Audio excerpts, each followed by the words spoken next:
Hi there, my name is Mark Levitt, and I'm an electronics hobbyist, and in the past mostly built tiny digital gadgets that you wear.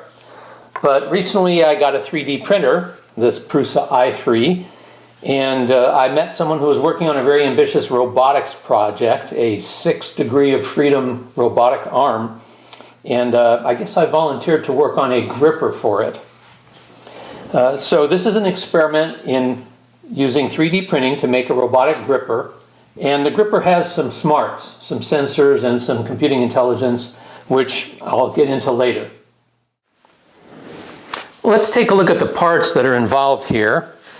The heart of the gripper is really the jaws, and I wanted to see if you could 3D print gears strong and accurate enough to be used in a gripper jaw, and I think you'll see, seems like the answer is yes. So you've got your geared jaws that are going to move together, and then you've got to have a motor. We have a servo here to move them, and this is a little better than the basic $10 servo. This is a Herculex designed for robots, and it's got more torque, and it has gradual motion. You can program the acceleration. Of course, you need a gear to connect this to these geared grippers, so I 3D printed a gear. So this is going to mount on the horn and be screwed in so it stays on. Something else that's a little unusual here is the jaws actually have contact plates that fasten to them. And the reason I want to do that is to be able to try different surfaces for gripping. This jaw has a very soft, high friction silicone pad on it. And this jaw actually has a sensor. So what we have in here is a force sensitive resistor strip that's stuck onto the plate here. And then I have some foam on it, about 1/8 inch thick polyurethane foam. And these are just wires connected to that force sensor, so you can tell how much force is being exerted by the gripper on whatever it is that you're grabbing. The main structure of this is two plates. There's going to be two parallel plates like this. There are spacers between them, and then the two jaws fit into holes in the plates. As you can see, these jaws have little 3D printed axles. Those are printed separately and then pushed in. You can't really 3D print it with the axles in place very easily, but these holes will accept those axles. And then you can change the thickness of these spacers until you get a smooth sliding fit. And what I found is you leave about 10/1000ths of an inch or 1/4 of a millimeter clearance, and then you spread a little synthetic grease on these jaws, and it works really well. I will show you that later. And then you have to have a way to mount this gripper, and Trevor had designed this really superb interchangeable adapter. So this connects to the main part of the robot, and then the gripper actually slips on, and then it mounts quite tightly, so you can easily change the tool head, and the wires are going to pass through the middle of that, and we'll see that later too. This is the part that mounts on the gripper. And then of course all these electronics and wires can be somewhat ugly, so there is a cover that goes over it. Oh, and I forgot to show you the sensor. This is a VL6180 rangefinder, and what's unusual about this is it's not shining a light and measuring the intensity of light coming back. It really works like a radar. It sends a laser pulse and measures the amount of time before the pulse comes back. It's the same way that a laser tape measure works, or the LiDAR that the police use to shoot at your car and measure your speed. So it has really nice characteristics. It doesn't matter how reflective the object is that it's seeing, it can accurately measure the distance.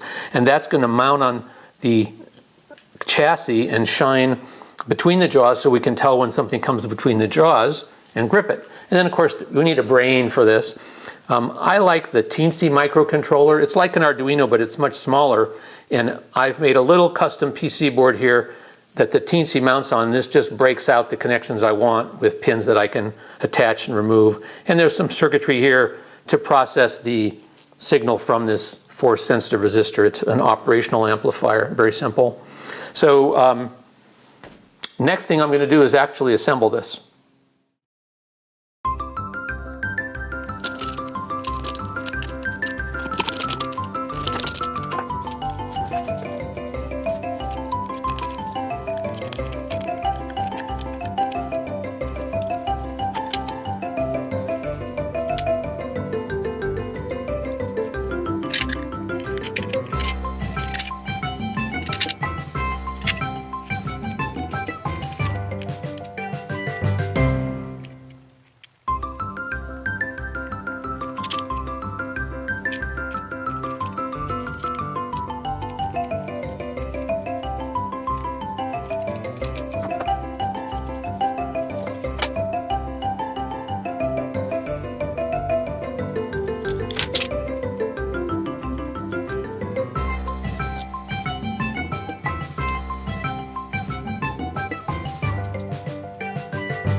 Okay, the gripper's hooked up. Let's see if we can get it to work. I've got my laptop running a serial terminal program here hooked up through USB to the microcontroller, and we'll be able to see what these sensors are reading and change the programming of the gripper. So let's give it a try. All right, let's begin by seeing if we can communicate with the gripper. I'll send it a question mark, and it responds by telling you what commands are available. So things seem to be working. And the first thing to do is to calibrate the gripper. So that's just the C command. And you'll see the jaws will close, detect pressure, and then open. So now the microcontroller knows at what point the jaws touch and knows that the pressure sensor is working. Let's actually look at the sensors here. So I'm going to have it stream data 4 times a second, every 250 milliseconds. And let's look at the distance sensor. You see right now it's at maximum, which is 255 millimeters. And as I bring this in closer, you'll see it. And just about where the jaws would grab it is about 90 or 100 millimeters from the sensor. And of course it works closer too. I'll bring it right in here. Probably the closest you can get is about 30 millimeters. That's when you start to come off the cushioned part of the jaw. So 30 to 100 millimeters is a distance that you can grab things at.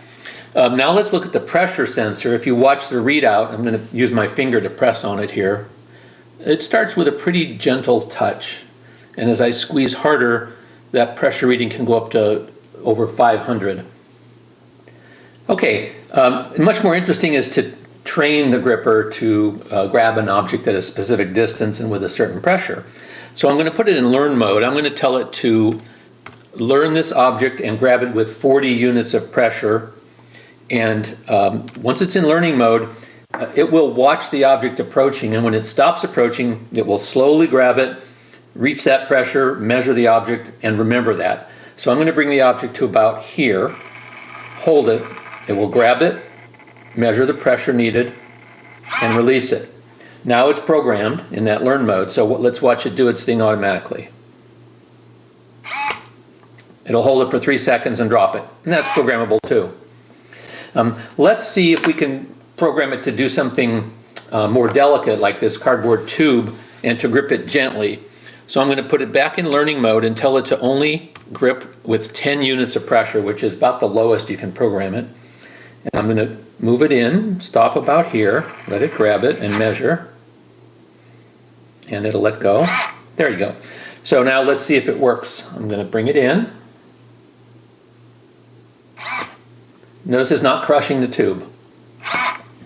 Okay, now for the big test, we're going to use this heavy 1 foot long, 1/2 or 5/8 inch bolt. I'm going to put it in learning mode and tell it to grip with a lot of force, 200, which is toward the upper end of what it can do. And I'm also going to want to grip it near the inner part of the jaw. So let's bring it in, hold it there, let it learn, and it'll grab it. Okay, now let's see if it works. Ready? Can it hold it? Yes. There it is. Ah, okay, so there you have our demonstration.